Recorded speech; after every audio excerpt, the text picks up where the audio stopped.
ਅਕਸਰ ਕੈਨੇਡਾ ਨੂੰ ਲੈ ਕੇ ਬਹੁਤ ਸਾਰੇ ਲੋਕ ਇਹ ਸੋਚਦੇ ਆ ਕਿ ਕੈਨੇਡਾ ਕਿਵੇਂ ਜਾਇਆ ਜਾਵੇ। ਬਹੁਤ ਸਾਰੇ ਵੇ ਹੈਗੇ ਆ, ਵੱਖ-ਵੱਖ ਵੀਜ਼ਾ ਕੈਟੇਗਰੀਜ਼ ਹੈਗੀਆਂ ਜਿਨ੍ਹਾਂ ਦੇ ਥਰੂ ਤੁਸੀਂ ਕੈਨੇਡਾ ਜਾ ਸਕਦੇ ਹੋ। ਪਰ ਉਹਨਾਂ ਦੇ ਵਿੱਚੋਂ ਇੱਕ ਕੈਟੇਗਰੀ ਇਹ ਵੀ ਆ ਜਾਂਦੀ ਹੈ ਕਿ ਵਿਜ਼ਟਰ ਵੀਜ਼ਾ ਈਜ਼ੀ ਆ ਥੋੜ੍ਹਾ ਜਿਹਾ ਜਾਂ ਟੂਰਿਸਟ ਵੀਜ਼ਾ ਈਜ਼ੀ ਆ।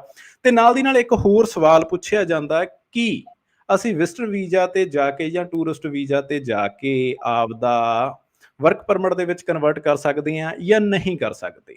ਤੀਜਾ ਸਵਾਲ ਅਕਸਰ ਸਪਾਊਸ ਓਪਨ ਵਰਕ ਪਰਮਿਟ ਵਾਲੇ ਐਪਲੀਕੈਂਟ ਪੁੱਛਦੇ ਆ ਕਿਉਂਕਿ ਕਾਫੀ ਟਾਈਮ ਤੋਂ Canada spouse open work permit ਦੀਆਂ ਫਾਈਲਾਂ ਦੇ ਜਿਹੜੇ ਰਿਜ਼ਲਟ ਰੁਕੇ ਹੋਏ ਆ ਤੇ ਇੱਕ ਨਵਾਂ ਪੋਰਟਲ IRCC ਵੱਲੋਂ ਪੇਸ਼ ਕੀਤਾ ਗਿਆ ਸੀ। ਕਹਿੰਦੇ ਵੀ ਰਿਜ਼ਲਟ ਬਹੁਤ ਜਲਦੀ ਆ ਰਿਹਾ। ਸੋ ਹੁਣ ਉਹ ਸੋਚਦੇ ਆ ਕਿ ਕਿਉਂ ਨਾ ਆਪਾਂ ਵਿਜ਼ਟਰ ਵੀਜ਼ਾ ਤੇ ਜਾ ਕੇ ਉੱਥੇ ਸਪਾਊਸ ਵੀਜ਼ਾ ਕਨਵਰਟ ਕਰ ਲਈਏ। ਸੋ ਉਹਦੇ ਬਾਰੇ ਵੀ ਆਪਾਂ ਇਸ ਵੀਡੀਓ ਦੇ ਵਿੱਚ ਗੱਲਬਾਤ ਕਰਾਂਗੇ ਕਿ ਇਦਾਂ ਹੋ ਸਕਦਾ ਜਾਂ ਨਹੀਂ ਹੋ ਸਕਦਾ। ਤੇ ਨਾਲ ਦੀ ਨਾਲ ਆਪਾਂ ਗੱਲ ਕਰਾਂਗੇ ਕਿ ਕਿਹੜੀਆਂ ਇਦਾਂ ਦੀਆਂ ਵੈਬਸਾਈਟਸ ਹੈਗੀਆਂ ਜਿਨ੍ਹਾਂ ਤੋਂ ਤੁਸੀਂ ਫ੍ਰੀ ਦੇ ਵਿੱਚ ਜੌਬ ਲੈਟਰ ਲੈ ਕੇ ਆਪਦਾ ਵਿਜ਼ਟਰ ਵੀਜ਼ਾ ਨੂੰ ਵਰਕ ਪਰਮਿਟ ਦੇ ਵਿੱਚ ਕਨਵਰਟ ਕਰ ਸਕੋਗੇ। ਤੇ ਨਾਲ ਦੀ ਨਾਲ ਆਪਾਂ ਗੱਲ ਕਰਾਂਗੇ ਕਿ RCIC ਕਿਉਂ ਜ਼ਰੂਰੀ ਆ। ਸੋ ਇਹਨਾਂ ਸਾਰੇ ਮੁੱਦਿਆਂ ਤੇ ਗੱਲ ਕਰਨ ਦੇ ਲਈ ਸਾਡੇ ਨਾਲ RCIC ਅਮਨ ਢਿੱਲੋਂ ਜੀ ਜੁੜੇ ਹੋਏ ਆ। ਉਹਨਾਂ ਨਾਲ ਗੱਲਬਾਤ ਕਰਦੇ ਹਾਂ ਤੇ ਨਾਲੇ ਇੱਕ ਮੁੱਦੇ ਤੇ ਆਪਾਂ ਉਹਨਾਂ ਨਾਲ ਵਿਸਤਾਰ ਨਾਲ ਗੱਲਬਾਤ ਕਰਾਂਗੇ। ਤੇ ਸ਼ੁਰੂ ਤੋਂ ਲੈ ਕੇ ਲਾਸਟ ਤੱਕ ਇਹ ਵੀਡੀਓ ਦੇਖੋਗੇ ਤੇ ਕਾਫੀ ਕੁਝ ਸਿੱਖਣ ਨੂੰ ਜਾਣਨ ਨੂੰ ਤੁਹਾਨੂੰ ਮਿਲ ਜਾਣਾ। ਤੇ ਸਤਿ ਸ਼੍ਰੀ ਅਕਾਲ ਅਮਨ ਜੀ, ਕੀ ਹਾਲ ਚਾਲ ਨੇ?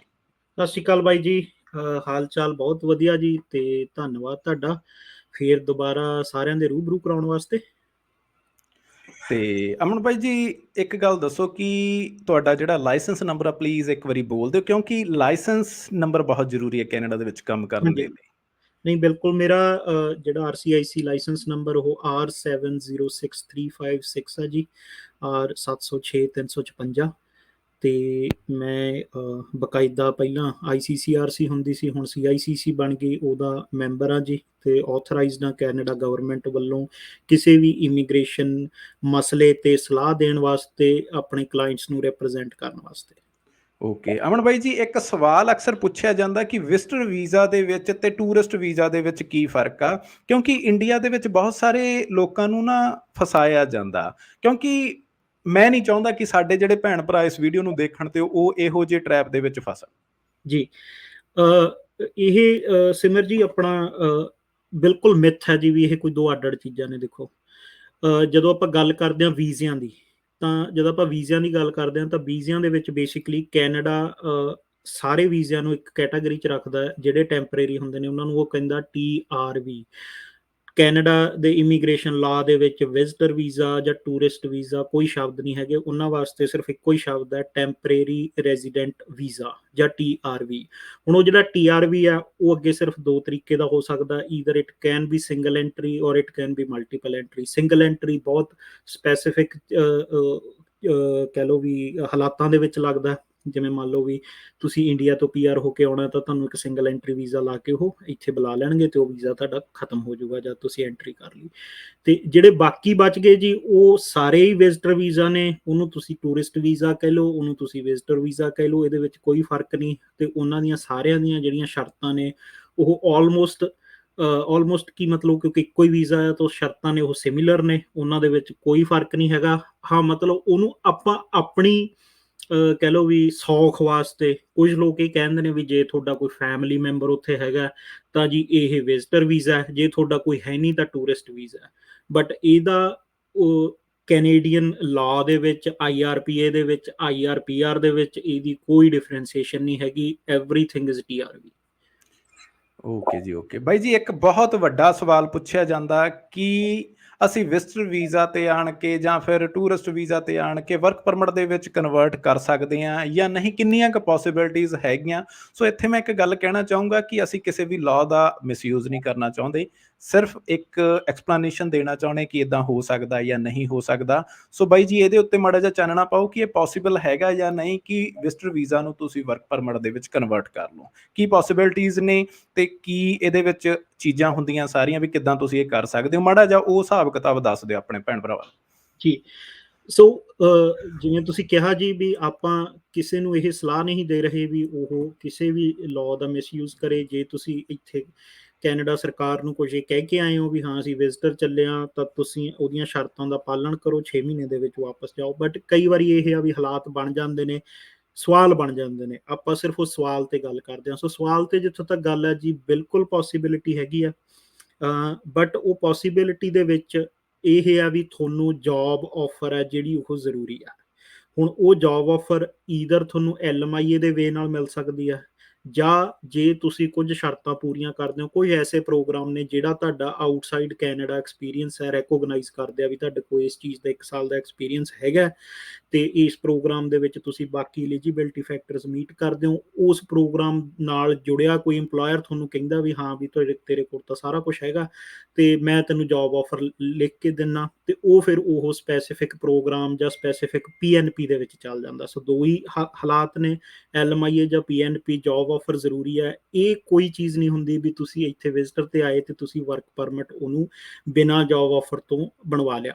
ਦੂਜਾ ਇਹਦੇ 'ਚ ਜਿਹੜੀ ਗੱਲ ਮੈਂ ਤੁਹਾਨੂੰ ਦੱਸਣੀ ਚਾਹੂੰਗਾ ਜੀ, ਵੀ ਕੋਵਿਡ ਦੇ ਦੌਰਾਨ ਕੈਨੇਡਾ ਸਰਕਾਰ ਨੇ ਇਹ ਕੀਤਾ ਸੀ ਕਿ ਸੌਖਾ ਕਰਤਾ ਸੀ ਇਹ ਪ੍ਰੋਸੈਸ। ਉਹਨਾਂ ਨੇ ਆਪ ਹੀ ਕਿਹਾ ਸੀ ਕਿ ਜਿਹੜਾ ਵਿਜ਼ਟਰ ਆਇਆ ਹੋਇਆ, ਜੇ ਉਹਨੂੰ ਜੌਬ ਆਫਰ ਮਿਲਦੀ ਹੈ, ਉਹ ਐਲੀਜੀਬਿਲਟੀਜ਼ ਮੀਟ ਕਰਦਾ, ਉਹਦੇ ਕੋਲ ਐਕਸਪੀਰੀਅੰਸ ਹੈਗਾ ਜਿਹੜਾ ਕਿਸੇ ਇੱਥੇ EMPLOYER ਨੂੰ ਚਾਹੀਦਾ, ਤਾਂ ਕੈਨੇਡਾ ਨੂੰ ਤੁਹਾਡੀ ਲੋੜ ਹੈ, ਅਸੀਂ ਤੁਹਾਨੂੰ ਇੱਥੇ ਰੱਖ ਕੇ ਖੁਸ਼ ਹਾਂ।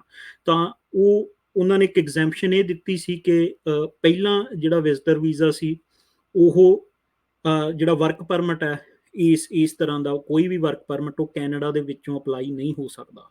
ਸੋ ਉਹਨਾਂ ਨੂੰ ਪਹਿਲਾਂ ਬਾਹਰ ਜਾਣਾ ਪੈਂਦਾ ਸੀ ਵਰਕ ਪਰਮਿਟ ਅਪਲਾਈ ਕਰਨ ਵਾਸਤੇ, ਬਟ ਉਹ ਐਗਜ਼ੈਂਪਸ਼ਨ ਦਿੱਤੀ, ਤੇ ਉਹ ਐਗਜ਼ੈਂਪਸ਼ਨ ਅਜੇ 28 ਫਰਵਰੀ ਤੱਕ ਹੈਗੀ ਆ, ਬਟ 28 ਫਰਵਰੀ ਤੋਂ ਬਾਅਦ ਉਹ ਬੰਦ ਹੋ ਰਹੀ ਆ। ਤੇ ਉਹ ਤੋਂ ਬਾਅਦ ਜਦੋਂ ਉਹ ਐਗਜ਼ੈਂਪਸ਼ਨ ਬੰਦ ਹੋ ਜਾਂਦੀ ਹੈ, ਤਾਂ ਜੋ ਪਹਿਲਾਂ ਸਿਸਟਮ ਚੱਲਦਾ ਸੀ ਉਹ ਇਹ ਸੀ ਕਿ ਮੋਸਟਲੀ ਤੁਹਾਨੂੰ ਫਲੈਗ ਪੋਲਿੰਗ ਕਰਨੀ ਪੈਂਦੀ ਹੈ। ਸੋ ਫਲੈਗ ਪੋਲਿੰਗ ਹੁੰਦਾ ਜੀ ਵੀ ਤੁਸੀਂ ਇੱਥੇ US ਦੇ ਬਾਰਡਰ ਤੇ ਜਾਂਦੇ ਹੋ, ਉੱਥੇ ਜਿਹੜਾ ਕੈਨੇਡੀਅਨ ਆਫਿਸਰ ਹੈ ਉਹ ਤੁਹਾਡੇ ਸਾਰੇ CBSA ਦਾ ਬੰਦਾ, ਉਹ ਤੁਹਾਡੇ ਸਾਰੇ ਡਾਕੂਮੈਂਟ ਚੈੱਕ ਕਰਦਾ ਕਿ ਉਹ ਸਹੀ ਨੇ ਜਾਂ ਨਹੀਂ ਨੇ, ਤੇ ਉਹ ਇੱਕ ਤਰ੍ਹਾਂ ਇਸ ਤਰੀਕੇ ਦੇਖਿਆ ਜਾਂਦਾ ਵੀ ਤੁਸੀਂ ਉਸ 2 ਮਿੰਟ ਲਈ ਕੰਟਰੀ ਲੀਵ ਕੀਤੀ, ਤੇ ਉੱਥੇ ਜੇ ਤੁਸੀਂ ਉਸ CBSA ਆਫਿਸਰ ਨੂੰ ਨਹੀਂ ਸੈਟਿਸਫਾਈ ਕਰਦੇ ਤਾਂ ਉਹ ਤੁਹਾਨੂੰ ਉੱਥੋਂ ਡਿਪਾਰਚਰ ਆਰਡਰ ਜਾਂ ਰਿਮੂਵਲ ਆਰਡਰ ਵੀ ਦੇ ਸਕਦਾ। ਸੋ ਜੇ ਤੁਸੀਂ ਐਲੀਜੀਬਿਲਟੀ ਮੀਟ ਕਰਦੇ ਹੋ, ਜੇ ਸਾਰੀਆਂ ਸ਼ਰਤਾਂ ਪੂਰੀਆਂ ਕਰਦੇ ਹੋ, ਉਹ ਫੇਰ ਹੀ ਕੰਮ ਕਰਦਾ। ਜਿਹੜਾ ਇਹ ਸੌਖਾ ਤਰੀਕਾ ਸੀ ਘਰੋਂ ਬੈਠ ਕੇ ਲਾਉਣ ਵਾਲਾ, ਇਹ 28 ਫਰਵਰੀ ਨੂੰ ਖਤਮ ਹੋ ਜਾਣਾ। ਨਹੀਂ ਬਾਈ ਜੀ, ਇਹਦੇ ਵਿੱਚ ਇੱਕ ਸਵਾਲ ਹੋਰ ਆ ਜਾਂਦਾ ਕਿ ਪੋਸੀਬਿਲਿਟੀ ਤਾਂ ਹੈਗੀ ਆ, ਚਲੋ ਜੀ, ਪਰ ਇੱਕ ਚੀਜ਼ ਮੈਨੂੰ ਸਮਝ ਨਹੀਂ ਆਉਂਦੀ। ਪਿੱਛੇ ਜੇ ਤੁਸੀਂ ਇੱਕ ਦੱਸਿਆ ਸੀਗਾ ਕਿ ਇੱਕ ਭਰਾ ਨੂੰ ਆਪਾਂ ਥੋੜਾ ਜਿਹਾ ਇੱਕ ਚੀਜ਼ ਸਮਝਾ ਦਈਏ ਕਿ ਸਾਡੇ ਬੰਦੇ ਵੀਜ਼ਾ ਮਿਲਣ ਨੂੰ ਇਹ ਸਮਝ ਲੈਂਦੇ ਆ ਕਿ ਅਸੀਂ ਕੰਟਰੀ ਚੱਕ ਲਈ, ਜੰਗ ਜਿੱਤ ਲਈ ਹੈ ਮਹਾਰਾਜ, ਸਾਰਾ ਕੁਝ ਕਰ ਲਿਆ XYZ, ਵੀ ਹੁਣ ਆਪਾਂ ਭੰਗੜੇ ਹੀ ਪਾਉਣੇ ਆ, ਪੱਟ ਤੇ ਮੋਰਨੀ ਹੀ ਪਾਉਣੀ ਆ ਜਾ ਕੇ ਉੱਥੇ, ਤੇ ਆਪਾਂ ਖਲਾਰੇ ਪਾ ਦੇਣੇ ਆ, ਤੇ ਖਰੂਦ ਬੜਾ ਪੜਦੇ ਆ ਆਪਣੇ ਵਾਲੇ ਬੰਦੇ। ਵੀ ਖੁਸ਼ੀ ਹੁੰਦੀ ਆ, ਮੈਂ ਇਹ ਨਹੀਂ ਕਹਿੰਦਾ ਕਿ ਹਰੇਕ ਬੰਦੇ ਨੂੰ, ਮੈਨੂੰ ਵੀ ਖੁਸ਼ੀ ਹੋਣੀ ਆ, ਤੁਹਾਨੂੰ ਵੀ ਜਦੋਂ ਤੁਸੀਂ ਆਏ ਸੀਗੇ ਉਦੋਂ ਤੁਹਾਨੂੰ ਵੀ ਖੁਸ਼ੀ ਹੋਣੀ ਆ। ਪਰ ਬਾਈ ਜੀ ਕੁਛ ਚੀਜ਼ਾਂ, ਜਿਹੜੇ ਕੁਛ ਵੀਜ਼ਾ ਕੈਟਾਗਰੀਜ਼ ਦਾ ਪਿੱਛੇ ਸੁਣਨ ਨੂੰ ਮਿਲਿਆ ਕਿ ਇੱਕ ਬੰਦਾ ਵਿਜ਼ਟਰ ਵੀਜ਼ਾ ਤੇ ਕੈਨੇਡਾ ਆਇਆ ਤੇ ਉਹਨੂੰ ਵਾਪਸ ਭੇਜ ਦਿੱਤਾ ਗਿਆ। ਸੋ ਮਾੜਾ ਜਿਹਾ ਇਹ ਚੀਜ਼ ਸਮਝਾਓ ਕਿ ਵੀਜ਼ਾ ਇੱਕ ਫਲਾਈਂਗ ਟਿਕਟ ਆ, ਜਾਂ ਜਾਣੀ ਕਿ ਉਹਦੇ ਵਿੱਚ ਐਂਟਰੀ ਕਿਹਨੇ ਦੇਣੀ ਆ? IRCC ਨੇ ਐਂਟਰੀ ਦੇਣੀ ਆ ਤੁਹਾਨੂੰ ਕੈਨੇਡਾ ਦੇ ਵਿੱਚ, ਜਾਂ CBSA Canadian border service agency ਨੇ ਦੇਣੇ ਆ?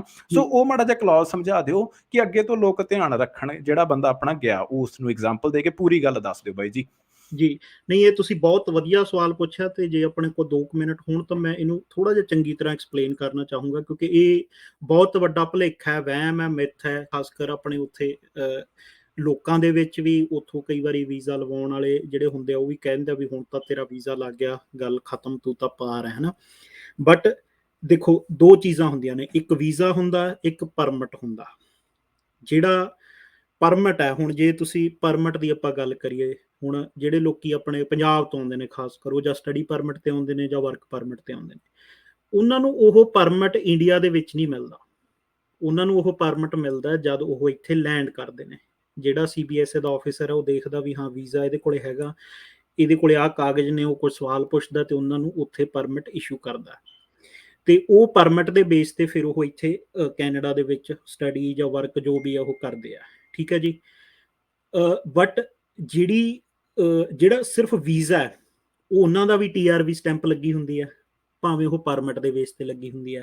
ਇਸੇ ਤਰੀਕੇ ਜਿਹੜਾ ਤੁਹਾਡਾ ਵਿਜ਼ਟਰ ਵੀਜ਼ਾ ਹੈ, ਜਾਂ ਟੂਰਿਸਟ ਕਹਿ ਲਓ, ਜਾਂ TRV ਕਹਿ ਲਓ, ਜਿਹਨੂੰ ਮੈਂ ਕਹਿੰਦਾ, ਉਹ ਸਿਰਫ ਤੇ ਸਿਰਫ ਉਹਦਾ ਇੰਨਾ ਕੰਮ ਹੈ ਵੀ ਕੈਨੇਡਾ ਸਰਕਾਰ ਨੇ ਕਹਿਤਾ ਵੀ ਤੁਸੀਂ ਪੋਰਟ ਆਫ ਐਂਟਰੀ ਤੱਕ ਆ ਸਕਦੇ ਹੋ ਐਗਜ਼ਾਮੀਨੇਸ਼ਨ ਵਾਸਤੇ। ਤੁਹਾਡੀ ਜਿਹੜੀ ਐਂਟਰੀ ਹੈ, ਇਟ ਇਜ਼ ਨਾਟ ਗਰੰਟਡ ਇਹਦਾ ਕੋਈ ਮਤਲਬ ਨਹੀਂ ਹੈਗਾ। ਤੁਸੀਂ ਇੱਥੇ ਆ ਕੇ ਕੱਲ ਨੂੰ ਕੈਨੇਡਾ ਸਰਕਾਰ ਤੇ ਕੋਈ ਕੇਸ ਨਹੀਂ ਕਰ ਸਕਦੇ ਵੀ ਮੈਨੂੰ ਅੰਦਰ ਕਿਉਂ ਨਹੀਂ ਵਾੜਿਆ, ਸਾਨੂੰ ਵੀਜ਼ਾ ਦਿੱਤਾ ਸੀ। Visa is nothing but just a flying ticket. Visa India ਦੇ ਅਫੀਸ਼ੀਅਲਸ ਨੇ ਦੇਖਣਾ ਹੈ, ਠੀਕ ਹੈ ਜੀ ਇਹ ਜਹਾਜ਼ ਚੜ੍ਹ ਸਕਦਾ ਹੈ। Visa air Canada air India ਵਾਲਿਆਂ ਨੇ ਦੇਖਣਾ ਹੈ, ਠੀਕ ਹੈ ਜੀ ਇਹ ਜਹਾਜ਼ ਚੜ੍ਹ ਸਕਦਾ। ਤੁਸੀਂ ਜਹਾਜ਼ ਚੜ੍ਹੇ, ਤੁਸੀਂ 에ਅਰਪੋਰਟ ਤੇ ਉਤਰੇ, ਉੱਥੇ ਤੁਹਾਡਾ ਸਾਹਮਣਾ ਹੋਣਾ CBSA ਦੇ ਆਫਿਸਰ ਦੇ ਨਾਲ ਜਾਂ ਮਤਲਬ ਕਿਓਸਕ ਦੇ ਨਾਲ ਜਿੱਥੇ ਤੁਸੀਂ ਇਨਫੋਰਮੇਸ਼ਨ ਦੇਣੀ ਆ। ਉੱਥੇ ਉਹ ਰੈਂਡਮਲੀ ਚੈੱਕ ਵੀ ਕਰਦੇ ਨੇ, ਬਹੁਤਿਆਂ ਨੂੰ ਨਹੀਂ ਵੀ ਕਰਦੇ ਹੈਗੇ। ਪਰਮਿਟ ਵਾਲਿਆਂ ਨੂੰ ਤਾਂ ਕਿਉਂਕਿ ਕਾਗਜ਼ ਲੈਣਾ ਹੁੰਦਾ ਉਹ ਤਾਂ ਆਪ ਹੀ ਜਾਂਦੇ ਨੇ। ਦੂਜਿਆਂ ਨੂੰ ਕੀ ਆ ਕਿ ਉਹਨਾਂ ਕੋਲੇ ਕੁਝ ਇਨਫੋਰਮੇਸ਼ਨ ਆਉਂਦੀ ਆ, ਉਹਨਾਂ ਨੂੰ ਕੁਝ ਸ਼ੱਕ ਪੈਂਦਾ, ਜੋ ਰੈਂਡਮਲੀ ਐਵੇਂ ਉਹ ਬੰਦਾ ਪਛਾਣ ਲੈਂਦੇ ਨੇ ਵੀ ਇਹ ਘਬਰਾਹਟ 'ਚ ਹੈ ਜਾਂ ਇਹ ਕਿਸੇ ਤਰ੍ਹਾਂ ਹੋਰ ਬਿਹੇਵ ਕਰ ਰਿਹਾ।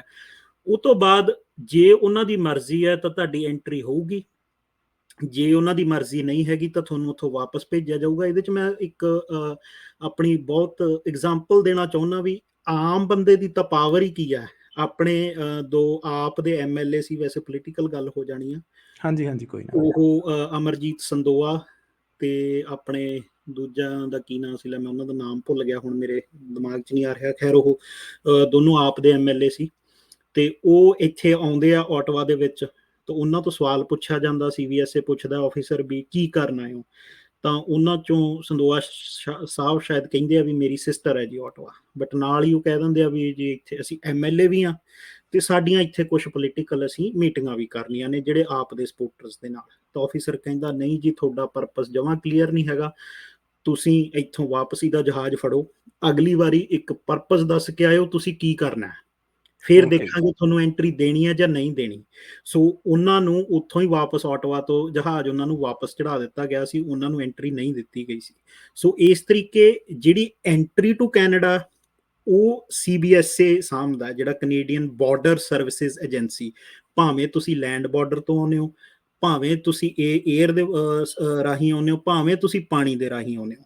ਜਿਹੜਾ ਵੀਜ਼ਾ ਦੇਣਾ ਵੀ ਕੌਣ ਐਲੀਜੀਬਲ ਹੈਗਾ ਪੋਰਟ ਆਫ ਐਂਟਰੀ ਤੱਕ ਜਾਣ ਵਾਸਤੇ, ਉਹ IRCC ਨੇ ਦੇਣਾ।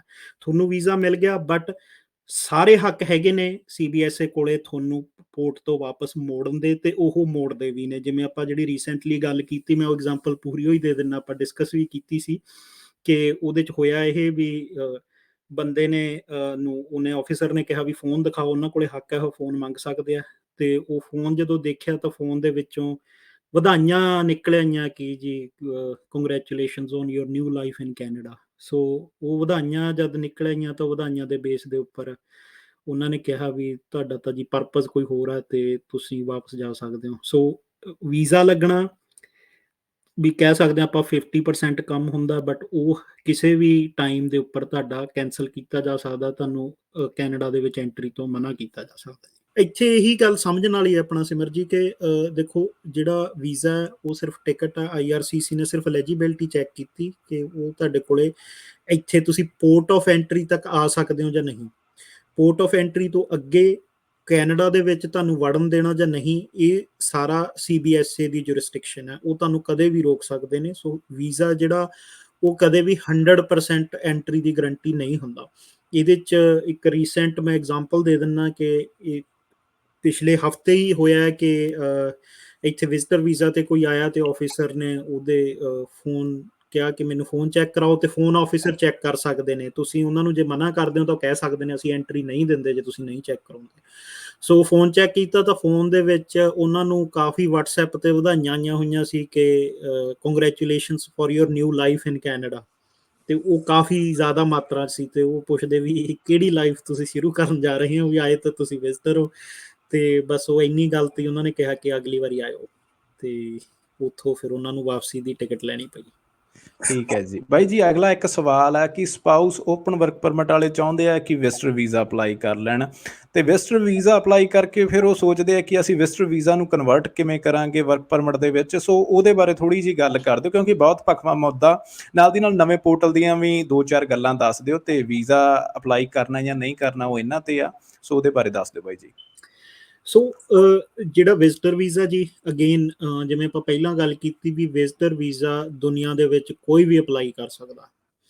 ਉਹਦਾ ਭਾਵੇਂ ਕੋਈ ਕੈਨੇਡਾ ਦੇ ਨਾਲ ਲੈਣਾ ਦੇਣਾ ਨਾ ਵੀ ਹੋਵੇ, ਬਟ ਜਿਨ੍ਹਾਂ ਦੇ ਇੱਥੇ ਸਪਾਊਸ ਹੈਗੇ ਉਹਨਾਂ ਕੋਲ ਇੱਕ ਕਾਰਨ ਹੈ ਉਹਨਾਂ ਨੂੰ ਮਿਲਣ ਦਾ। ਤਾਂ ਦੁਨੀਆ ਦੇ ਵਿੱਚ ਕੋਈ ਵੀ ਬੰਦਾ ਵਿਜ਼ਟਰ ਵੀਜ਼ਾ ਅਪਲਾਈ ਕਰ ਸਕਦਾ, ਐਸਾ ਕੁਛ ਨਹੀਂ ਹੁੰਦਾ ਕਿ ਕੋਈ ਨਹੀਂ ਕਰ ਸਕਦਾ। ਹਾਂ, ਵੀਜ਼ਾ ਮਿਲਣਾ ਜਾਂ ਨਹੀਂ ਮਿਲਣਾ ਇਹ ਇੱਕ ਵੱਖਰਾ ਟੌਪਿਕ ਆ।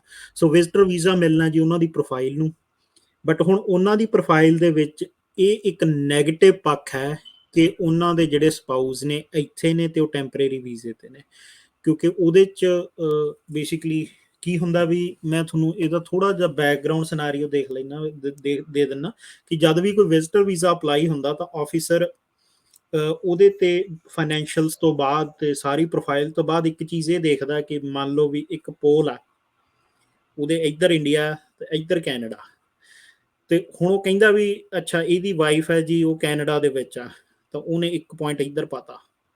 ਇਹਦੀ ਇੰਡੀਆ ਦੇ ਵਿੱਚ ਜੌਬ ਵੀ ਵਧੀਆ ਹੈ ਨਹੀਂ, ਤਾਂ ਇੰਡੀਆ ਮਤਲਬ ਇਹ ਜਾਣਾ ਨਹੀਂ ਚਾਹੁੰਦਾ, ਇਹ ਨੈਗੇਟਿਵ ਹੋ ਗਿਆ, ਉਹ ਵੀ ਇੱਧਰ ਪਾਤਾ। ਫਿਰ ਉਹਨੇ ਕਿਹਾ ਵੀ ਇਹਦੀ ਮਤਲਬ ਕੋਈ ਉੱਥੇ ਐਸ ਸੱਚ ਪ੍ਰਾਪਰਟੀ ਵੀ ਹੈ ਨਹੀਂ, ਉਹਨੇ ਚੱਕ ਕੇ ਉਹ ਵੀ ਇੱਧਰ ਪਾਤਾ। ਹੁਣ ਕੈਨੇਡਾ ਨੂੰ 3 ਪੁਆਇੰਟ ਹੋ ਗਏ, ਇੰਡੀਆ ਨੂੰ 1 ਰਹਿ ਗਿਆ। ਤਾਂ ਆਫਿਸਰ ਨੇ ਕਹਿਣਾ ਇਹਦਾ ਜੀ ਮੰਤਵ ਹੈ ਜਿਹੜਾ ਮਤਲਬ ਇਹ ਜਾ ਕੇ ਕੈਨੇਡਾ ਦੇ ਵਿੱਚ ਰਹਿਣਾ ਚਾਹੁੰਦਾ। ਸੋ ਉਹ ਚੀਜ਼ ਤੁਸੀਂ ਕਲੀਅਰ ਕਰਨੀ ਹੈ। ਬਾਕੀ ਉਹ ਤੋਂ ਬਿਨਾਂ ਮੈਂ ਕਹਾਂ ਵੀ ਜੇ ਇਹ ਨਹੀਂ ਵੀ ਜਮਾਂ ਨਹੀਂ ਲੱਗਦੇ, 50% ਚਾਂਸ ਹੁੰਦੇ ਨੇ। ਪੰਜਾਬ ਵਾਲਿਆਂ ਦਾ ਰੈਕਡ ਥੋੜਾ ਜਿਹਾ ਜ਼ਿਆਦਾ ਮਾੜਾ ਇਸ ਦੇ ਵਿੱਚ ਅਨਫੋਰਚੂਨੇਟਲੀ, ਬਟ ਸਾਊਥ ਤੋਂ ਵੈਸਟ ਤੋਂ ਆਪਣੇ ਬਹੁਤ ਵੀਜ਼ੇ ਲੱਗਦੇ ਆ, ਬਾਕੀ ਕੰਟਰੀਆਂ ਤੋਂ ਜ਼ਿਆਦਾ ਲੱਗਦੇ ਆ। ਬਟ ਇਹ ਨਹੀਂ ਕਿ ਪੰਜਾਬ ਤੋਂ ਜਮਾਂ ਨਹੀਂ ਲੱਗਦਾ, ਬਟ ਇਹ ਆ ਵੀ ਉਹੀ ਮਤਲਬ ਔਨ ਬੈਲੈਂਸ ਆਫ ਪ੍ਰੋਬੇਬਿਲਿਟੀਜ਼ ਤੁਸੀਂ ਆਫਿਸਰ ਨੂੰ ਕਿੰਨਾ ਸੈਟੀਸਫਾਈ ਕਰਦੇ ਹੋ, ਤੇ ਇਹੀ ਬਸ ਤੁਸੀਂ ਦੱਸਣਾ। ਤੇ ਰਹੀ ਗੱਲ ਵਰਕ ਪਰਮਿਟ ਦੀ, ਸੋ ਉਹਨਾਂ ਕੋਲੇ ਜ਼ਰੂਰ ਇਹ ਆਪਸ਼ਨ ਵੀ ਹੁੰਦਾ ਜੀ ਵੀ ਜਿਹੜਾ ਓਪਨ ਵਰਕ ਪਰਮਿਟ ਆ ਉਹ ਅੰਦਰੋਂ ਵੀ ਲੱਗ ਸਕਦਾ ਸਪਾਊਜ਼ਲ ਦੇ ਬੇਸ ਤੇ ਉਹ ਅਪਲਾਈ ਕਰ ਸਕਦੇ ਨੇ ਇੱਥੇ ਆ ਕੇ ਵੀ। ਤੇ ਬਟ ਮਿਲਣਾ ਨਾ ਮਿਲਣਾ ਅਗੇਨ ਉਹੀ ਸਾਰੇ ਫੈਕਟਰਸ ਨੇ, ਤੇ ਉਹਨਾਂ ਕੋਲੇ ਜਿਵੇਂ ਮੈਂ ਪਹਿਲਾਂ ਕਿਹਾ ਵੀ ਉਹਨਾਂ ਕੋਲੇ ਬਾਕੀ ਫੈਕਟਰ ਉਹ ਸਾਰਿਆਂ ਵਾਸਤੇ ਓਪਨ ਨੇ, LMI ਹੈ ਜਾਂ PNP ਬੇਸਡ ਜੇ ਉਹਨਾਂ ਦੀ ਕਿਤੇ ਐਲੀਜੀਬਿਲਟੀ ਬਣਦੀ ਆ। ਓਕੇ ਜੀ, ਓਕੇ। ਜਾਣੀ ਕਿ ਬਾਈ ਜੀ ਗੱਲ ਮਸਲਾ ਇਹ ਹੈ ਕਿ ਸਪਾਊਸ ਵਾਲੇ ਕਹਿੰਦੇ ਵੀ ਸਾਡੀ ਤਾਂ ਘਰ ਵਾਲੀ ਹਜੇ ਪੜ੍ਹ ਰਹੀ ਆ, ਅਸੀਂ ਵਿਜ਼ਟਰ ਵੀਜ਼ਾ ਤੇ ਜਾ ਕੇ ਕਨਵਰਟ ਨਹੀਂ ਕਰ ਸਕਦੇ, ਫਿਰ ਉਹਦੇ ਵਿੱਚ ਫਿਰ ਕੋਈ ਜ਼ਿਆਦਾ ਕੋਈ ਪੋਸੀਬਿਲਿਟੀ ਜਾਂ ਕੁਛ ਹੈਗਾ? ਉਹਦੇ ਤੇ ਮਸਲਾ ਉਹੀ ਹੋਣਾ ਹੈ ਨਾ ਜੀ ਕਿ ਉਹਨੇ ਕਹਿਣਾ ਵੀ ਹਾਂ ਘਰ ਵਾਲੀ ਤੁਹਾਡੀ ਪੜ੍ਹ ਰਹੀ ਹੈ, ਤੁਸੀਂ ਉੱਥੇ ਜਾ ਕੇ ਤੁਹਾਡਾ ਵਾਪਸ ਮੁੜਨ ਦਾ ਇਰਾਦਾ ਤੁਸੀਂ ਸਪਸ਼ਟ ਕਰੋ, ਤੇ ਤੁਹਾਡੀਆਂ ਟਾਈਜ਼ ਟੂ ਹੋਮ ਕੰਟਰੀ ਉਹ ਸਪਸ਼ਟ ਕਰੋ।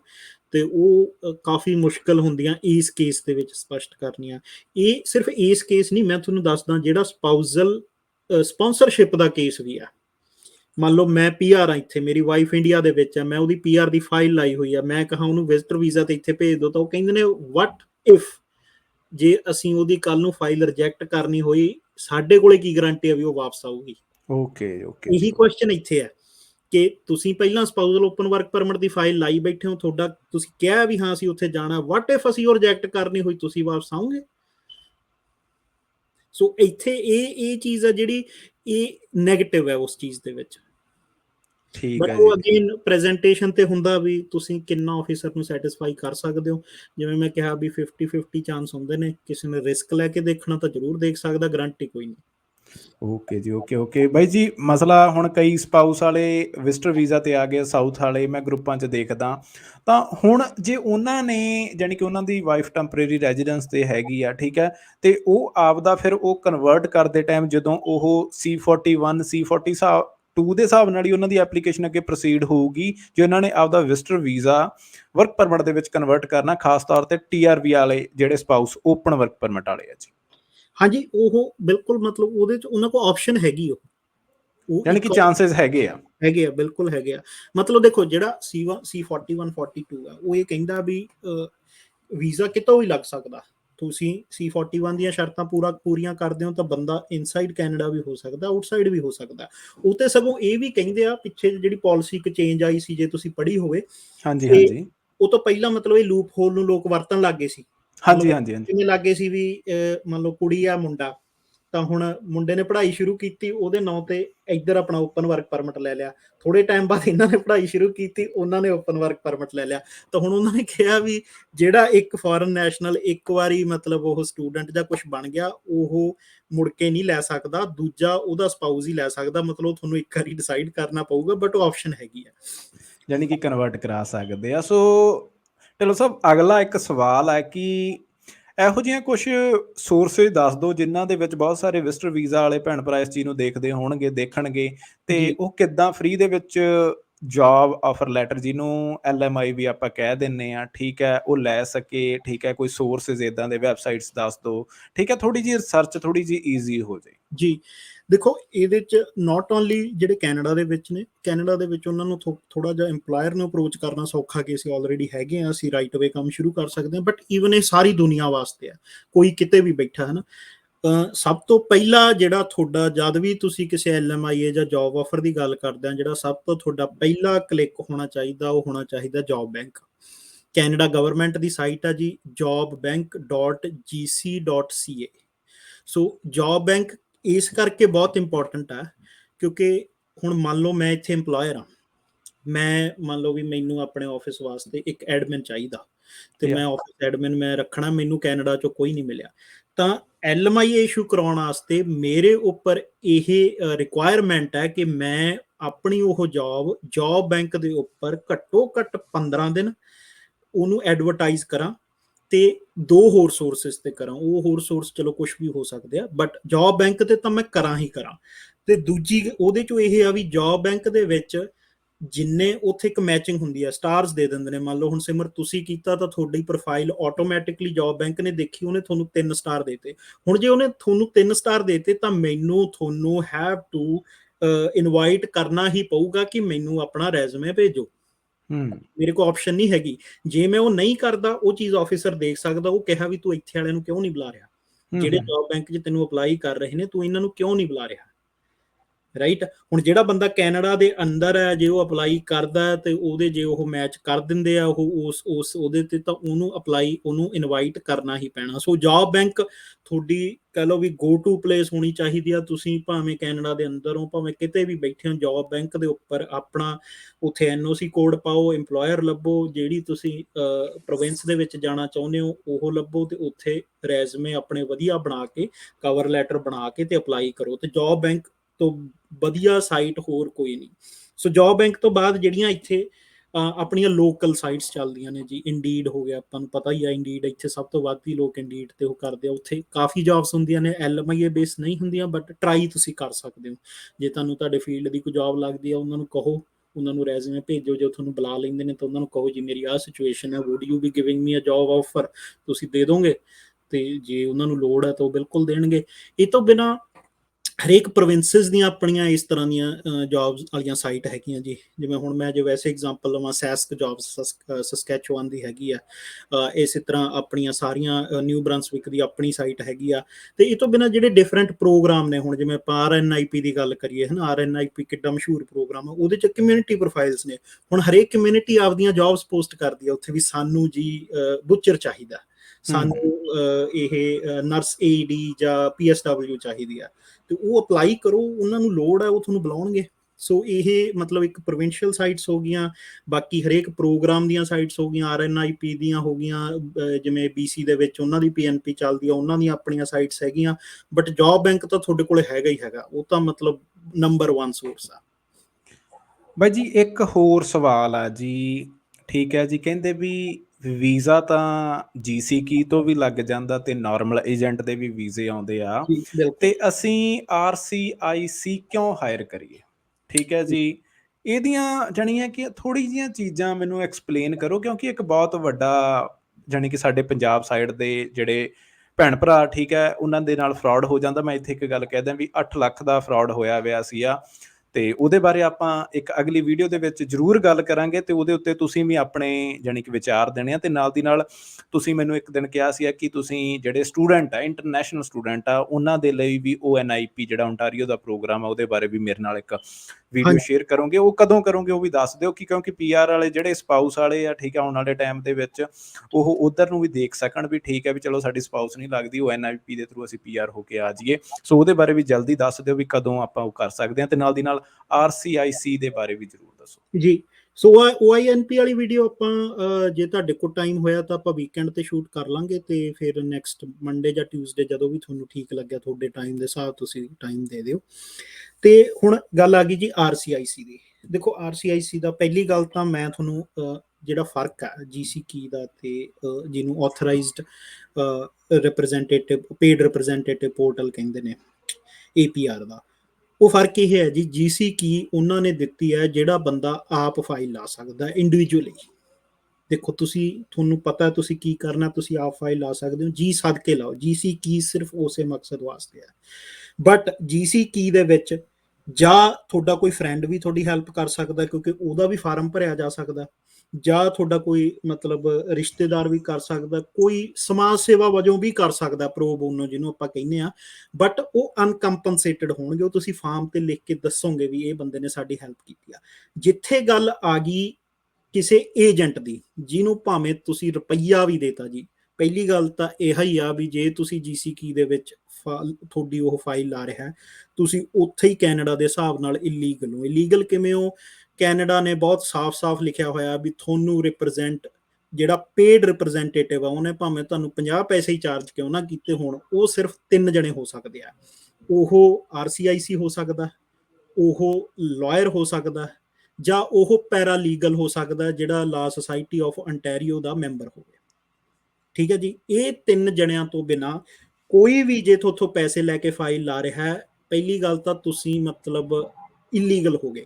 ਹੁਣ ਇਹ ਚਲੋ ਗੱਲ ਆ ਗਈ ਵੀ ਨੈਤਿਕਤਾ ਦੀ, ਹਨਾ, ਵੀ ਐਥਿਕਸ ਦੀ ਗੱਲ ਆ ਗਈ ਵੀ ਆਪਣੇ ਝੂਠ ਬੋਲ ਕੇ ਵੀ ਬਹੁਤ ਕੁਝ ਹੁੰਦਾ। ਹੁਣ ਜਿੰਨੀ ਫਾਈਲ ਲੱਗ ਰਹੀ ਆ, ਜਿਹੜਾ ਵੀ ਕੋਈ ਬੰਦਾ ਇੰਡੀਆ 'ਚ ਬਹਿ ਕੇ ਲਾ ਰਿਹਾ, ਜੇ ਉਹ ਇਹ ਤਿੰਨਾਂ 'ਚੋਂ ਕੋਈ ਨਹੀਂ ਹੈਗਾ, ਉਹ ਝੂਠ ਬੋਲ ਕੇ ਲਾ ਰਿਹਾ। ਚਲੋ ਨੈਤਿਕਤਾ ਨੂੰ ਆਪਾਂ ਪਾਸੇ ਰੱਖ ਦਿੰਦੇ ਹਾਂ, ਵੀ ਉਹਨੂੰ ਆਪਾਂ ਸਾਈਡ ਤੇ ਹੀ ਰੱਖਤਾ। ਬਟ ਉਹ ਤੋਂ ਅਗਲੀ ਗੱਲ ਹੁਣ ਆਉਂਦੀ ਆ, ਹੁਣ ਮੰਨ ਲਓ ਕੱਲ ਨੂੰ ਤੁਹਾਡੀ ਫਾਈਲ ਦੇ ਵਿੱਚ ਕੋਈ ਕਮੀ ਰਹਿ ਗਈ। ਦੇਖੋ ਸਾਰੇ ਇਨਸਾਨ ਆ, RCIC ਤੋਂ ਵੀ ਕਮੀ ਰਹਿ ਜਾਂਦੀ ਹੈ, ਬਟ RCIC ਕਿਤੇ ਵੀ ਖੜ ਕੇ ਇਹ ਕਹੂਗਾ ਜੀ ਮੈਂ ਫਾਈਲ ਲਾਈ ਆ, ਮੈਥੋਂ ਕਮੀ ਰਹਿ ਗਈ, ਮੈਂ ਇਹਦਾ ਰਿਪਰੈਜ਼ੈਂਟੇਟਿਵ ਸੀ, ਠੀਕ ਆ, ਤੇ ਮੈਂ ਇਹਨੂੰ ਇਸ ਤਰੀਕੇ ਪੂਰਾ ਕਰ ਰਿਹਾ, ਮੈਂ ਤੁਹਾਨੂੰ ਆਹ ਫਾਰਮ ਭੇਜ ਰਿਹਾ। ਬਟ ਹੁਣ ਜਿਹੜਾ ਬੰਦਾ ਹੈ ਹੀ ਇਲੀਗਲ, ਉਹ ਤੁਹਾਡੇ ਵਾਸਤੇ ਕਿੱਥੇ ਖੜ ਕੇ ਕਹੂਗਾ? ਉੱਥੇ ਤਾਂ ਗੱਲ ਇਹ ਆ ਗਈ ਨਾ ਵੀ ਤੁਸੀਂ ਗਲਤੀ ਕਰਤੀ, ਰਾਈਟ? ਹੁਣ ਉਹ ਜੇ ਤੁਸੀਂ ਗਲਤੀ ਕਰਤੀ ਤਾਂ ਉਹ ਗਲਤੀ ਭਾਵੇਂ ਕਿਹਨੇ ਵੀ ਕੀਤੀ ਹੋਵੇ, ਉੱਥੇ ਪਹਿਲੀ ਗੱਲ ਤਾਂ ਜੇ ਤੁਸੀਂ ਜਾ ਕੇ ਕਿਸੇ ਵੀ ਕੋਰਟ ਦੇ ਵਿੱਚ ਇਹ ਕਹਿੰਦੇ ਹੋ ਵੀ ਜੀ ਮੇਰੀ ਤਾਂ ਫਾਈਲ ਫਲਾਣੇ ਏਜੰਟ ਨੇ ਲਾਈ ਸੀ, ਉਹਨਾਂ ਨੇ ਪੁੱਛਣਾ ਪੈਸੇ ਦਿੱਤੇ ਸੀ? ਤੁਸੀਂ ਕਿਹਾ ਹਾਂਜੀ ਪੈਸੇ ਦਿੱਤੇ ਸੀ। ਰੈਪ ਫਾਰਮ ਭਰਿਆ ਸੀ? ਤੁਸੀਂ ਕਹਿਣਾ ਨਹੀਂ ਜੀ ਕੋਈ ਫਾਰਮ ਨਹੀਂ ਭਰਿਆ। ਵੀ ਫਿਰ ਤਾਂ ਤੁਹਾਡੀ ਫਾਈਲ ਹੀ ਇਲੀਗਲ ਆ, ਤੁਹਾਡੀ ਇੱਥੇ ਹੀ ਕੇਸ ਖਤਮ, ਅੱਗੇ ਅਸੀਂ ਵਧਣਾ ਹੀ ਹੈ ਨਹੀਂ, ਤੁਹਾਡੀ ਅਸੀਂ ਗਲਤੀ ਕੀ ਸੁਧਾਰੀ ਹੈ, ਤੁਸੀਂ ਤਾਂ ਸ਼ੁਰੂ ਤੋਂ ਬਾਈ ਜੀ ਇੱਥੇ ਮੈਂ ਰੋਕਣਾ ਚਾਹੂੰਗਾ ਜੀ, ਇੱਥੇ ਫਿਰ ਗੱਲ ਹੋਰ ਹੋ ਜਾਂਦੀ ਹੈ। ਹੁਣ ਮੈਂ ਤੁਹਾਨੂੰ ਇੱਥੇ ਗੱਲ ਕਰਦਾ, ਇੱਕ ਚੀਜ਼ ਜ਼ਰੂਰ ਸਮਝਾਓ ਕਿ ਅਸੀਂ ਅਪੀਲ ਕਰਨੀ ਹੈ ਜੀ। ਮਹਾਰਾਜ ਅਸੀਂ ਅਪੀਲ ਕਰਨੀ ਆ, ਸਾਡੀ ਫਾਈਲ ਰਿਫਿਊਜ਼ ਹੋ ਗਈ, ਅਸੀਂ ਅਪੀਲ ਕਰਨੀ ਆ, ਫਿਰ ਤੁਸੀਂ ਤਾਂ ਰਾਈਟ ਖੋਤੇ, ਇਹਦਾ ਤਾਂ ਮਤਲਬ ਇਹ ਹੋਇਆ। ਨਹੀਂ ਜੀ, ਬਿਲਕੁਲ 100%। ਦੇਖੋ ਉਹਦੇ 'ਚ ਇਹ ਆ ਵੀ ਸਿੱਧੀ ਜੀ ਗੱਲ ਆ, ਤੁਹਾਡੀ ਫਾਈਲ ਦੇ ਵਿੱਚ ਜੋ ਵੀ ਗਲਤ ਲਿਖਿਆ ਆ ਗਿਆ ਉਹਦੇ ਤੇ ਤੁਹਾਡੀ ਜ਼ਿੰਮੇਵਾਰੀ ਆ। ਜੇ RCIC ਨੇ ਲਾਈ ਆ, ਮੈਂ ਪਰਸਨਲੀ ਐਸੇ RCIC ਨੂੰ ਜਾਣਦਾ ਜਿਨ੍ਹਾਂ ਨੇ ਐਫੀਡੈਵਿਟ ਦੇ ਕੇ ਕੋਰਟ 'ਚ ਕਿਹਾ ਕਿ ਮੈਥੋਂ ਗਲਤੀ ਹੋਈ ਆ ਜੀ, ਸਟੂਡੈਂਟ ਦੀ ਗਲਤੀ ਹੈ ਨਹੀਂ, ਉਹਨੇ ਮੈਨੂੰ ਆਹ ਇਨਫੋਰਮੇਸ਼ਨ ਭੇਜੀ ਸੀ, ਮੈਂ ਲਾਇਬਲ ਹਾਂ ਤੇ ਉਹਨੂੰ PR ਹੋਈ ਆ। ਮੈਂ ਮਤਲਬ ਹੁਣ ਉਹਨਾਂ ਦਾ ਨਾਮ ਨਹੀਂ ਲੈ ਸਕਦਾ, ਮੈਂ ਉਹਨਾਂ ਤੋਂ ਇਜਾਜ਼ਤ ਨਹੀਂ ਲਈ, ਬਟ ਉਹਨਾਂ ਨੇ ਕੋਰਟ ਦੇ ਵਿੱਚ ਬੰਦੇ ਦੀ PR ਬਚਾਈ ਆ, ਬਹੁਤ ਸੀਨੀਅਰ ਆਪਣੇ IRC। ਦੇਖੋ ਗਲਤੀਆਂ ਬੰਦੇ ਤੋਂ ਹੁੰਦੀਆਂ ਨੇ, ਬਟ ਉਹ ਗਲਤੀ ਨੂੰ ਤੁਸੀਂ ਕਿਤੇ ਜਾ ਕੇ ਉਹਦੀ ਰੈਮੇਡੀ ਹੈਗੀ ਆ ਜਾਂ ਨਹੀਂ ਹੈਗੀ, ਮਸਲਾ ਸਿਰਫ ਇੰਨਾ। ਹੁਣ ਚਲੋ ਇਹ ਗਲਤੀ ਵਾਲੀ ਗੱਲ ਵੀ ਆਪਾਂ ਪਾਸੇ ਰੱਖ ਲੈਂਦੇ ਹਾਂ, ਬੰਦੇ ਨੇ ਜਮਾਂ ਹੀ 100% ਤੁਹਾਡੀ ਸਹੀ ਫਾਈਲ ਲਾਤੀ, ਫਾਈਨ, ਆਪਾਂ ਮੰਨ ਲਿਆ ਉਹ ਗੱਲ, ਹਨਾ, ਵੀ ਸਾਰਾ ਕੁਝ ਸਹੀ ਹੋ ਗਿਆ ਉਹਦੇ 'ਚ। ਬਟ ਹੁਣ ਫੇਰ ਦੁਬਾਰੇ ਗੱਲ ਉਹੀ ਆਉਂਦੀ ਆ ਵੀ ਤੁਹਾਡੀ ਫਾਈਲ ਜਮਾਂ ਸਹੀ ਸੀ, ਆਫਿਸਰ ਨੇ ਤੁਹਾਡੀ ਫਾਈਲ ਫੇਰ ਵੀ ਰਿਫਿਊਜ਼ ਕਰਤੀ, ਠੀਕ ਆ। ਉਹਦੇ ਵਿੱਚ ਹੁਣ ਉਹ ਬੰਦਾ ਤੁਹਾਨੂੰ ਕਿਤੇ ਰਿਪਰੈਜ਼ੈਂਟ ਨਹੀਂ ਕਰ ਸਕਦਾ, ਤੁਹਾਡੇ ਵਾਸਤੇ ਕੋਈ ਉਹ ਰੀਕਨਸੀਡਰੇਸ਼ਨ ਨਹੀਂ ਪਾ ਸਕਦਾ ਐਜ਼ ਮਤਲਬ ਕੋਈ ਤੁਹਾਡਾ ਰਿਪਰੈਜ਼ੈਂਟੇਟਿਵ। ਹੁਣ ਸਭ ਤੋਂ ਵੱਡੀ ਗੱਲ, ਜਿਹੜਾ ਸਭ ਤੋਂ ਵੱਧ ਕੰਮ ਮੈਂ ਕਰਦਾ, ਮੈਨੂੰ ਲੱਗਦਾ ਵੀ ਮੇਰੇ ਸਾਰੇ ਦਿਨ ਦੇ ਕੰਮ ਦਾ ਆਲਮੋਸਟ 60% ਹਿੱਸਾ ਮੈਂ ਸਬਮਿਸ਼ਨ ਲੈਟਰ ਲਿਖਦਾ ਬੈਠ ਕੇ, ਕਿਉਂਕਿ ਦੇਖੋ ਪੇਪਰ ਵਰਕ ਕੰਮ ਬੰਦੇ ਬਹੁਤ ਕਰ ਦਿੰਦੇ ਨੇ, ਮੈਂ ਰਿਵਿਊ ਕਰਨਾ ਹੁੰਦਾ, ਠੀਕ ਆ। ਮੈਂ ਉਹ ਮੈਂ ਕਹਿ ਲਓ ਵੀ ਆਪਣੇ ਟਾਈਮ ਤੇ ਰਾਤ ਨੂੰ ਵੀ ਕਰ ਲੈਂਦਾ, ਬਟ ਜਿਹੜਾ ਮੇਰਾ ਸਭ ਤੋਂ ਵੱਧ ਟਾਈਮ ਜਾਂਦਾ ਉਹ ਜਾਂਦਾ ਸਬਮਿਸ਼ਨ ਲੈਟਰ ਲਿਖਣ 'ਚ। ਹੁਣ ਸਬਮਿਸ਼ਨ ਲੈਟਰ 'ਚ ਮੈਂ ਠੋਕ ਕੇ ਆਫਿਸਰ ਨੂੰ ਇਹ ਨਹੀਂ ਮੈਂ ਕਹਿੰਦਾ ਆਫਿਸਰ ਨੂੰ ਵੀ ਹਾਂ ਵੀ ਇਹ ਐਦਾਂ ਉਹ ਹੋ ਗਿਆ, ਮੈਂ ਉਹਨੂੰ ਕਹਿੰਦਾ ਵੀ ਪਲੀਜ਼ ਵੀ ਐਡਵਾਈਜ਼ਡ, ਇਸ ਰੈਗੂਲੇਸ਼ਨ ਦੇ ਅੰਦਰ please we advised, you have ਅਰਡ, ਵੀ ਤੁਸੀਂ ਗਲਤੀ ਕੀਤੀ ਹੈ ਸਰ ਇੱਥੇ, ਤੇ ਮੈਂ ਤੁਹਾਨੂੰ ਐਡਵਾਈਸ ਕਰ ਰਿਹਾ ਇਹਨੂੰ ਠੀਕ ਕਰ ਦਿਓ, ਨਹੀਂ ਅਸੀਂ ਕੋਰਟ 'ਚ ਜਾਵਾਂਗੇ। ਤੇ ਇਹ ਹੁਣ ਅਨਪੇਡ ਰਿਪਰੈਜ਼ੈਂਟੇਟਿਵ ਤੁਹਾਡਾ ਕਦੇ ਨਹੀਂ ਲਿਖ ਸਕਦਾ, ਨਾ ਤੁਸੀਂ ਆਪ ਲਿਖ ਸਕੋ। ਠੀਕ ਹੈ ਜੀ, ਠੀਕ ਹੈ ਬਾਈ ਜੀ। ਫਿਰ ਤੁਹਾਡੇ ਹਿਸਾਬ ਦੇ ਨਾਲ ਨਾ ਤੁਸੀਂ ਇੱਕ ਦਿਨ ਨਾ ਜਾਨੀ ਕਿ ਮੈਨੂੰ ਇੱਕ ਵੀਡੀਓ ਵੀ ਬਣਾ ਕੇ ਦੇਣੀ ਆ, ਤੁਹਾਡੇ ਤੋਂ ਪਰਮਿਸ਼ਨ ਲੈਣਾ ਮੈਂ, ਠੀਕ ਹੈ। ਜੇ ਤੁਸੀਂ ਉਹਦੇ ਲਈ ਨਹੀਂ ਕਰ ਸਕਦੇ ਤਾਂ ਕੋਈ ਚੱਕਰ ਨਹੀਂ। ਮੈਨੂੰ RCIC ਦਾ ਜਿਹੜਾ ਪੋਰਟਲ ਆ ਹਾਂਜੀ ਪਲੀਜ਼ ਉਹਦੀ ਇੱਕ ਵੀਡੀਓ ਭਾਵੇਂ 2 ਮਿੰਟ ਦੀ ਜਾਂ 60 ਸੈਕਿੰਡ ਦੀ ਸਕਰੀਨ ਰਿਕਾਰਡ ਕਰਕੇ ਮੈਨੂੰ ਜ਼ਰੂਰ ਦਿਓ। ਤੁਹਾਡੀ ਪਰਸਨਲ ਇਨਫੋਰਮੇਸ਼ਨ ਮੈਂ ਹਾਈਡ ਕਰ ਦੂੰਗਾ ਉੱਥੋਂ। ਠੀਕ ਹੈ ਜੀ, ਜ਼ਰੂਰ ਆਪਾਂ ਕਰ ਠੀਕ ਹੈ, ਸਕਦੇ ਹਾਂ। ਤੇ ਉਹ ਮੈਨੂੰ ਜ਼ਰੂਰ ਦਿਓ, ਕਿਉਂਕਿ ਆਪਾਂ ਵਹਿਮ ਦੂਰ ਕਰਨੇ ਆ, ਵਹਿਮ ਹੀ ਦੂਰ ਕਰਦੇ ਆਏ ਆ ਬਾਈ ਜੀ। ਸਾਡੇ ਨਾਲ ਤਾਂ ਮੇਰੇ ਹਿਸਾਬ ਨਾਲ ਮੈਨੂੰ ਲੱਗਦਾ ਵੀ ਸਾਨੂੰ ਪੰਜਾਬ ਵਾਲੇ ਤਾਂ ਐਂ ਹੀ ਕਹਿੰਦੇ ਹੋਣੇ ਆ ਵੀ ਬਹੁਤ, ਹੁਣ ਮੈਂ ਕੀ ਕਵਾਂ, ਇਹਦੇ ਤੇ ਆਪਾਂ ਗੱਲ ਕਿਸੇ ਹੋਰ ਦਿਨ ਕਰ ਲਾਂਗੇ। ਬਾਕੀ ਬਾਈ ਜੀ ਤੁਸੀਂ ਬਹੁਤ ਵਧੀਆ ਓਵਰਵਿਊ ਦਿੱਤਾ ਵੀ ਵਿਜ਼ਟਰ ਵੀਜ਼ਾ ਨੂੰ ਤੁਸੀਂ ਕਿੱਦਾਂ ਵਰਕ ਪਰਮਿਟ ਦੇ ਵਿੱਚ ਕਨਵਰਟ ਕਰ ਸਕਦੇ, ਕਿੱਦਾਂ ਸਪਾਊਸ ਵਾਲੇ ਕਰ ਸਕਦੇ ਨੇ, ਤੇ ਨਾਲ ਦੀ ਨਾਲ ਤੁਸੀਂ ਸਾਰੀਆਂ ਦੱਸੀਆਂ ਵੀ ਵਿਜ਼ਟਰ ਵੀਜ਼ਾ ਤੇ ਟੂਰਿਸਟ ਵੀਜ਼ਾ ਦੇ ਵਿੱਚ ਕੀ ਫਰਕ ਆ, ਤੇ ਨਾਲ ਦੀ ਨਾਲ ਤੁਸੀਂ RCIC ਦੇ ਬਾਰੇ ਦੱਸਿਆ ਤੇ ਫ੍ਰੀ ਜੌਬ ਵੈਬਸਾਈਟਸ ਦੱਸੀਆਂ। ਤਾਂ ਇਹਨਾਂ ਲਈ ਮੈਂ ਧੰਨਵਾਦ ਕਰਦਾ। ਤੇ ਹੁਣ ਆਪਾਂ ਇੱਥੇ ਹੀ ਇਸ ਪ੍ਰੋਗਰਾਮ ਨੂੰ ਖਤਮ ਕਰਦੇ ਹਾਂ, ਤੇ ਬਹੁਤ ਬਹੁਤ ਧੰਨਵਾਦ ਜੀ। ਆਉਂਦੇ ਰਹੋ, ਠੀਕ ਹੈ ਜੀ, ਤੇ ਸਤਿ ਸ਼੍ਰੀ ਅਕਾਲ ਹੈ ਜੀ। ਸਾਡੇ ਸਾਰੇ ਚੈਨਲ ਵੱਲੋਂ ਤੁਹਾਨੂੰ ਸਲਾਮ ਆ, ਠੀਕ ਹੈ ਵੀ ਤੁਸੀਂ ਬਹੁਤ ਵਧੀਆ ਕੰਮ ਕਰ ਰਹੇ ਹੋ। ਤੇ ਬਾਕੀ ਬਾਈ ਜੀ ਹੁਣਾਂ ਨਾਲ ਕੰਟੈਕਟ ਕਰਨ ਵਾਸਤੇ ਅਸੀਂ ਇੱਕ ਜੂਟ ਫਾਰਮ ਦਿੱਤਾ ਹੋਇਆ ਡਿਸਕ੍ਰਿਪਸ਼ਨ ਬਾਕਸ ਦੇ ਵਿੱਚ, ਉੱਥੇ ਤੁਸੀਂ ਫਿਲ ਕਰਕੇ ਸਾਨੂੰ ਭੇਜ ਸਕਦੇ ਹੋ।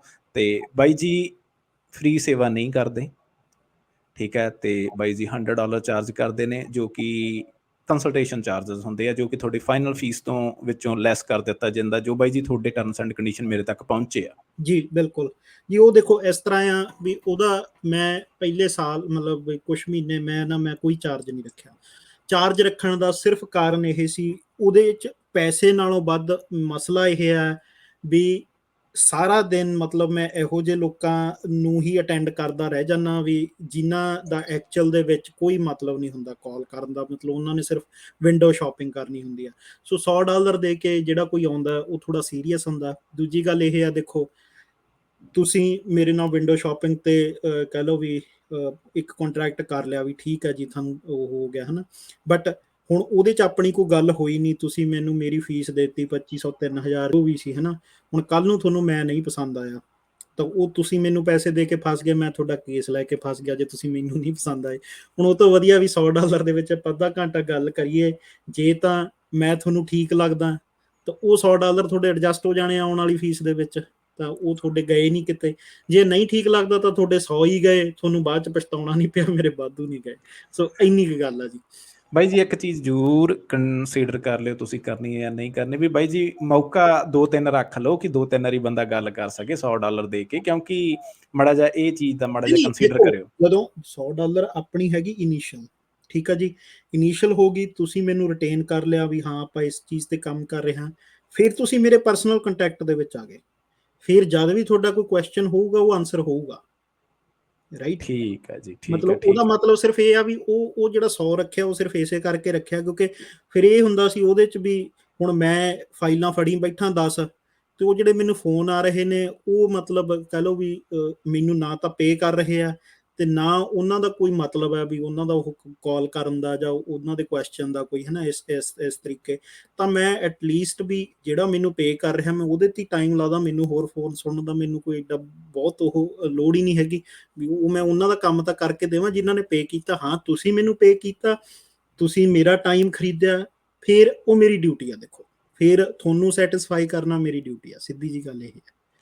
ਓਕੇ ਜੀ, ਬਹੁਤ ਵਧੀਆ ਲੱਗਿਆ ਤੁਹਾਡੇ ਨਾਲ ਗੱਲਬਾਤ ਕਰਕੇ, ਤੇ ਇਦਾਂ ਹੀ ਆਪਾਂ ਆਉਂਦੇ ਰਵਾਂਗੇ। ਤੇ ਬਾਕੀ ਦਰਸ਼ਕਾਂ ਨੂੰ ਕੋਈ ਐਡਵਾਈਸ ਦੇ ਦਿਓ ਜਾਂਦਿਆਂ ਜਾਂਦਿਆਂ, ਤੁਹਾਡੀ ਮਿੱਠੀ ਸਮਾਈਲ ਦੱਸ ਰਹੀ ਹੈ ਵੀ ਤੁਸੀਂ ਕੁਝ ਕਹਿਣਾ ਚਾਹ ਰਹੇ ਹੋ, ਤੇ ਨਹੀਂ ਨਹੀਂ ਤੁਸੀਂ ਮੈਂ ਕਹਿ ਦਿਓ ਜੀ, ਕਹਿ ਦਿਓ।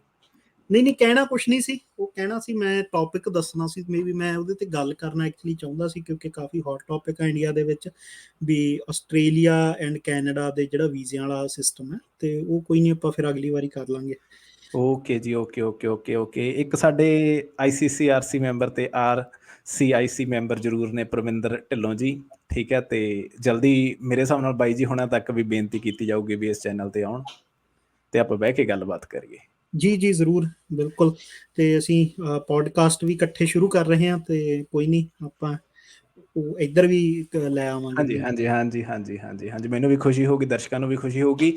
ਤੇ ਚਲੋ ਢਿੱਲੋਂ ਸਾਹਿਬ ਇਜਾਜ਼ਤ ਦਿਓ ਜੀ, ਮੈਂ ਤੁਹਾਨੂੰ ਵੀ ਦੇਵਾਂ ਤੇ ਤੁਸੀਂ ਮੈਨੂੰ ਵੀ ਦਿਓ, ਤੇ ਆਪਾਂ ਹੋਈਏ ਘਰੋਂ ਘਰੀ। ਤੇ ਠੀਕ ਹੈ ਬਹੁਤ ਜੀ, ਵਧੀਆ ਰਿਹਾ ਧੰਨਵਾਦ। ਜੀ। ਤੇ ਧਿਆਨ ਰੱਖਿਓ ਆਪਣਾ। ਤੇ ਤੁਸੀਂ ਜਿਹੜਾ ਇੰਜੈਕਸ਼ਨ ਜਿਹਾ ਲਵਾਇਆ ਤੇ ਸਨੋ ਅੱਜ ਬਹੁਤ ਪਈ ਆ ਤੁਹਾਡੇ, ਮੈਨੂੰ ਪਤਾ ਤੁਸੀਂ ਬਾਹਾਂ ਤੁਹਾਡੀਆਂ ਥੱਕੀਆਂ ਪਈਆਂ ਅੱਜ, ਤੁਸੀਂ ਬਹੁਤ ਸਨੋ ਸ਼ਵਲ ਕੀਤੀ ਆ। ਤੇ ਹਾਂਜੀ ਧਿਆਨ ਰੱਖੋ, ਠੀਕ ਹੈ ਜੀ। ਠੀਕ ਹੈ ਜੀ, ਓਕੇ ਬਾਈ ਜੀ, ਓਕੇ, ਧੰਨਵਾਦ। ਸਤਿ ਸ਼੍ਰੀ ਅਕਾਲ ਜੀ, ਸਤਿ ਸ਼੍ਰੀ ਅਕਾਲ।